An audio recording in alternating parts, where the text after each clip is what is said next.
13 साल का वो बालक जो प्रेमानंद महाराज बना। कभी कभी जीवन में कुछ घटनाएं इतनी साधारण दिखती हैं, पर उनके पीछे छिपा अर्थ असाधारण होता है। यह कहानी है उस बालक की जिसने केवल 13 साल की उम्र में संसार की सीमाओं को पार कर ईश्वर की ओर अपने कदम बढ़ाए। यह कहानी है प्रेमानंद महाराज की। उसका जन्म किसी राजमहल में नहीं हुआ था, नहीं उसके जीवन में वैभव या ऐश्वर्य था।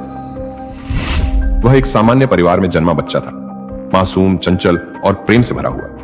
लेकिन उसके भीतर एक अजीब सी प्यास थी, एक खोज थी जो उसे बाकी बच्चों से अलग बनाती थी। जब अन्य बच्चे खेलों में मग्न रहते, वह ईश्वर के नाम का जाप करता। उसकी आंखों में एक गहराई थी, जैसे भीतर कुछ ऐसा था जो इस दुनिया से नहीं था।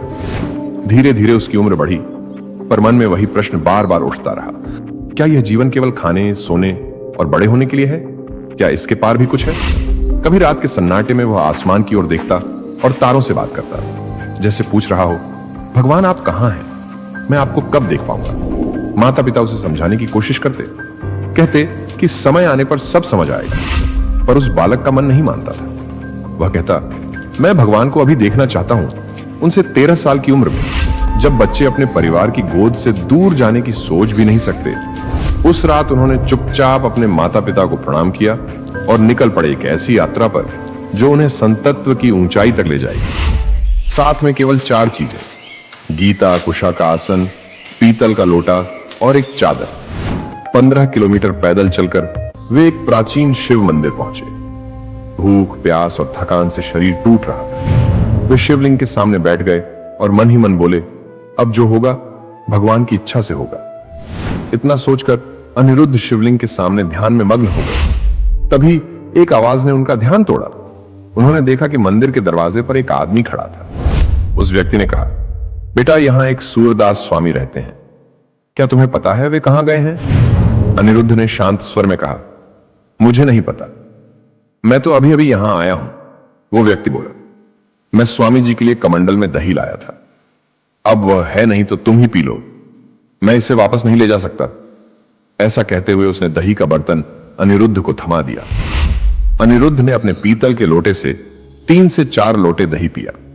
पेट भर गया, पर दिल और आत्मा दोनों भर गए। वो व्यक्ति तो चला गया, लेकिन अनिरुद्ध वहीं बैठा सोचते रहे, मैंने तो किसी से कुछ नहीं मांगा, तो फिर यह दही ठीक उसी समय कैसे आ गया जब भूख से शरीर टूट रहा था?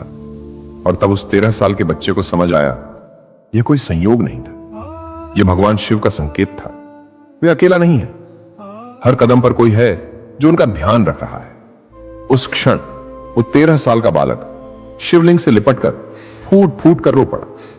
यह आंसू डर के नहीं, बल्कि कृतज्ञता और ईश्वर के साक्षात्कार के आंसू थे। कुछ दिनों बाद जब परिवार ने उन्हें ढूंढ लिया, तो पिता ने गुस्से में कहा, घर चलो पर। अनिरुद्ध दृढ़ स्वर में बोले, अब यह जीवन भगवान के नाम है, चाहे काट डालो, पर मैं घर नहीं लौटूंगा। यह सुनकर पिता की आंखें भर आई। उन्होंने अपने बेटे को सीने से लगा लिया और भावुक होकर 3 बार बोले, राम राम राम। फिर उन्होंने पुत्र को एक अद्भुत आशीर्वाद दिया, जाओ बेटा, अगर तुम बंजर भूमि पर भी बैठोगे तो वहां फूलों की वर्षा होगी। दुनिया की कोई शक्ति तुम्हारा बाल भी बांका नहीं कर सकेगी।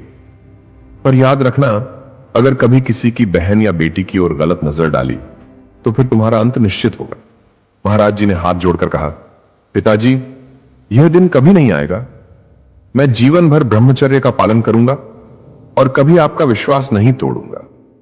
उस दिन के बाद महाराज जी अपने माता पिता से फिर कभी नहीं मिले। अब उनकी यात्रा काशी की ओर बढ़ी। वहां उन्होंने नैष्ठिक ब्रह्मचर्य का व्रत लिया।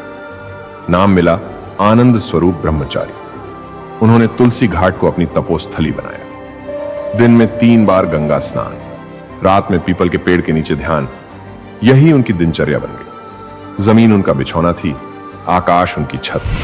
भिक्षा में जो मिल जाए वही खा लेते।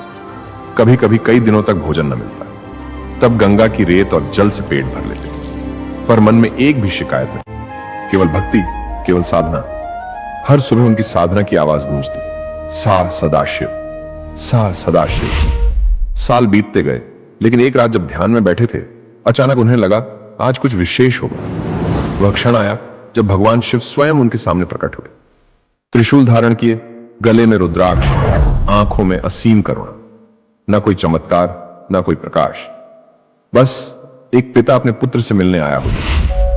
महाराज जी भाव विभोर हो गए, शिव के चरणों में गिर पड़े और महादेव ने उनके हृदय में प्रेम का बीज बो दिया, वृंदावन का बीज। एक दिन अचानक महाराज जी के हृदय में भगवान महादेव की कृपा से एक विचार उठा, कैसा होगा वृंदावन। पर उन्होंने उस विचार पर ज्यादा ध्यान नहीं दिया और हमेशा की तरह तुलसी घाट पर बैठकर महादेव का ध्यान करने लगे। कुछ समय बाद एक संत आए और बोले, महात्मा, आज रात रासलीला का आयोजन है, चलिए दर्शन करिए। पहले उन्होंने मना किया, पर अंत में गए। रासलीला शुरू हुई। कृष्ण, गोपियां, राधा और भक्ति का अद्भुत संगम। महाराज जी भाव विभोर हो गए, उनकी आंखों से आंसू बहने लगे। ऐसा लगा जैसे हृदय में कोई नया द्वार खुल गया हो। पूरा महीना वे रोज रासलीला देखने जाने लगे, लेकिन जैसे ही वह महीना समाप्त हुआ, महाराज जी के हृदय में एक गहरा खालीपन उत्पन्न हो गया। लेकिन आगे बढ़ने से पहले वीडियो को एक लाइक करके कमेंट में राधे राधे अवश्य लिखिए। आपके लिए तो यह बस 5 सेकंड का काम है, लेकिन हमारे लिए आपका आशीर्वाद। जब उन्हें पता चला कि लीला समाप्त हो गई है और कलाकार अब वृंदावन लौट रहे हैं, उनके मन में हाहाकार मच गया। अब मैं क्या करूं, मेरा क्या होगा। तभी उनके भीतर एक विचार उठा, मैं भी वृंदावन चला जाता हूं, वहां तो ये प्रतिदिन रास लीला करते हों, वहीं मेरा स्थान है वृंदावन। काशी के बाबा युगल किशोर जी से उनकी मुलाकात हुई।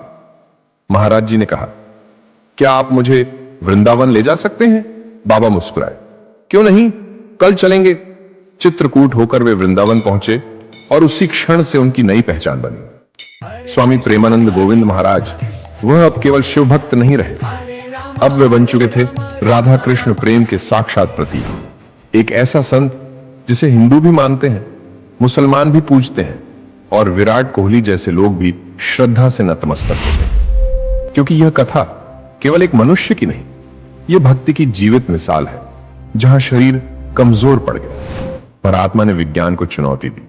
2006 में डॉक्टरों ने कहा, अब आप 2 साल से ज्यादा नहीं जी पाएंगे, लेकिन आज भी वे जीवित हैं, क्योंकि उन्हें संभाल रही है राधा रानी की कृपा। यह वही कहानी है जो बताती है, जब मन सच्ची भक्ति से भरा हो तो भगवान स्वयं मार्ग दिखाते हैं और तब शरीर नहीं, भक्ति जीवन देती है। राधे राधे।